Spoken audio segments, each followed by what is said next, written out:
High বন্ধুরা, অর্পিতা শান্তনু ব্লগে সবাইকে ওয়েলকাম জানাই।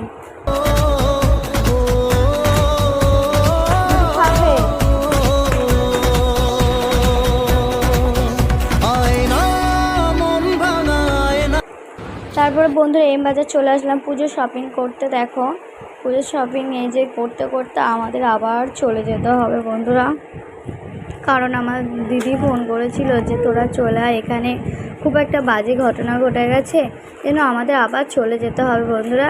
এই যে তোমাদের দাদাভাই একটু করে দিচ্ছিল ভিডিও, আর আমি এদিকে না গেঞ্জি দেখছিলাম এক দুটো তিনটে, যে বাড়িতে পরা যায় কি না ওই গেঞ্জি। দেখো এখানে খুব মর্মান্তিক একটা ঘটনা ঘটে গেছে, অন্য সময় আমি শেয়ার করবো তোমাদের সঙ্গে। বিকালবেলা আবার এসেছিলাম বাজার কলকাতায়, এসে আমরা এখান থেকে শপিং করার পরে আমার না খুব খিদে পেয়েছিলো। আমি দুপুরবেলা কিচ্ছু খাইনি, পনির দিয়ে কী ছিল একটা তোদের দাদাভাই কিনে দিয়েছে, তা খুব ভালো ছিল খেতে, একটাই আমি খেয়ে